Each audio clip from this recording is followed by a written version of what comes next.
Hey everyone, welcome back to Life on Margot Lane. Today we're going to have a quick video of a chair that I'm making for the beautiful master suite. Okay, so first you start with a piece of cardstock. Then I took it and used a duct tape spool to draw a circle. And you cut it out, okay? Easy enough. Fold in half. Then we'll just cut it in half. This is going to serve as the front and the back of the chair. Okay? Now I needed some cute fabric, so this is a piece of fabric from the pouch that bedding came in. You know, they wrap up your bedding in different things, so I always save all the fabric because it's a nice lightweight linen, which is a very pretty color. And so I went ahead and cut off a piece of that about the size of the back of the chair that I want. I'm going to use the finished edge at the bottom of the chair. This will all make sense when you see the finished chair. And then you put the circle here, okay, trace it and cut it out. On the back piece though, you want a little piece of cushion. So I cut a piece of felt, the same size as the paper backing. You put it there on the edge. And then you make your cut. Let's see if I can do this with a pen and it would show up for you. A little bit larger than the actual circle, because in order to fit around the shape of the chair that you're making, if you hear all that noise, we're having severe storms here in Hawaii. I'm home safe, but boy, the water is coming down. Okay, so you cut that. And then what you want to do, oops, I missed a step. No, I didn't. Okay, so then you would adhere the backing. Let's use a little bit of this Fabri-Tac glue. So that's your cushion that goes on the back, and we'll put the back of the chair like that. And then this would be along the back, so you could see the little cushiony part. And so we'd put a little Fabri-Tac there. Okay, that's good enough, I think. And we put it right there, okay? And then now we need to ease the edges around. That's a sewing term. So when you want to do a circular, you have to make those little cuts. Do you see those? And that way, let's see if I can just show a little example. I finished the chair yesterday and I should have done a video while I was doing it, but you know, you get busy doing other things. And I love making everything crafty, so I get distracted.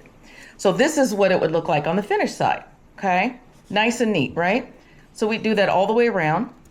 And then you do the second piece, because what you're going to do once it's done, you're going to sandwich them together, and then they go in a curve for the chair.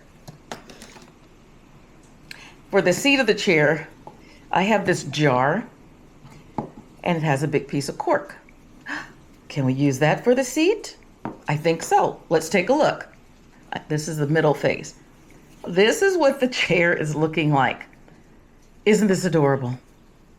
So this is the same, the padding is there. And it goes around in a circle, and then I glued all the edges. And then I just popped in the cork for the seat. And I think I'm gonna leave it that way because the natural look looks really cute. And I had the rubber banding on it to keep it, to make sure the glue adhered overnight. So this is what it's looking like now.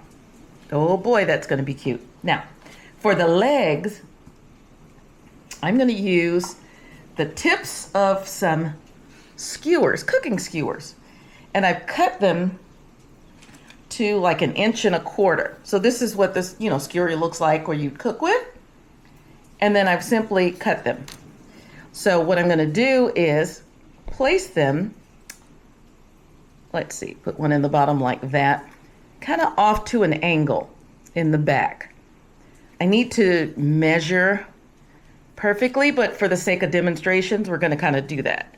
That one would need to go in a little bit more. And then it'll be 2 more in the front. And you'll have a cute little chair. Let me go ahead and finish those pieces. And then we'll see what it looks like in the room. I'm so excited.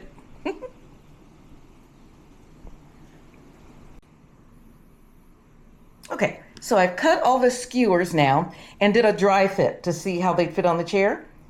And in order to get through the cork, I just used one of my crafting tools. It's a little punch with a nice point on it, and poked carefully through the cork. Cork can sometimes disintegrate if you hit it wrong, but I think I did a good job. Now I'm going to take my little skewers out and put a dab of, I'm using the Gorilla Wood Glue to hold them in place. Let's see if I can get it back in the right spot. And I'll do a test to make sure it's nice and level. Look at that. And the glue dries clear, and it's on the bottom of the chair, so who's gonna see it? Well, I might. Nah. Okay, and then here's the 4th one. There we go. Now let's see. I need to get an angle where you can see if that's, I think that looks a little cattywampus. So let me play with that a little bit, because you want it to be even. All right, and a little push on there, and I think that looks great. Oh, it's so cute. All right, and to finish, I'm gonna do a faux stain. And basically that means taking just some craft paint that I have, and this is from Michael's Dark Chocolate, and this is probably more than 10 years old. I put a little water in my container, just a few drops, to thin out the paint, because again, it's very old. A couple drops in there, and I'll just swish, swish, swish, because I don't want it the dark, dark color, but we want it to be a little brown, as if a stain. But this is free because it's in my stash. And then we'll just lightly color the legs all the way around. Oops, I'm not even on camera, sorry. On our beautiful little custom chair, and the bottoms. I have to make sure I get all of the sides. Well, I probably only needed like a couple of drops of paint, but you know, I've had it for 10 years, so let's go ahead and use it up. And I may do a second coat after that glue dries there. And again, like I said, I don't mind the glue there because I know that it's gonna keep things in place, you know. Because even though it's a doll's house, I got a feeling a grandkid may want to play sometime, and or myself. Oops, that can be a little messy. So we'll let that glue dry. Do a second coat. Okay, why did I put so much glue on there? Okay, and then we'll do a second coat and see what it looks like in the room. Oh, so cute. All right, we're back in our primary bedroom, and here's our cute little chair that I just made. Oh, it's adorable. A couple other things that have happened in this room. I think it's going to be great. We'll just put it there for now. But last time we saw, I covered that slant in the roof, and I used the opposite side of this craft paper for contrast. So let me pull back a little bit.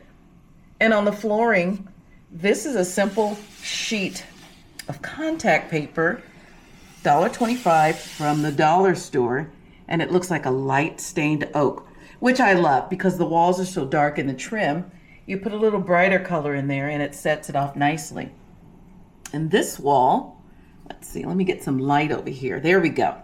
You can see I also used the opposite side of the paper on this wall and then trimmed out the wall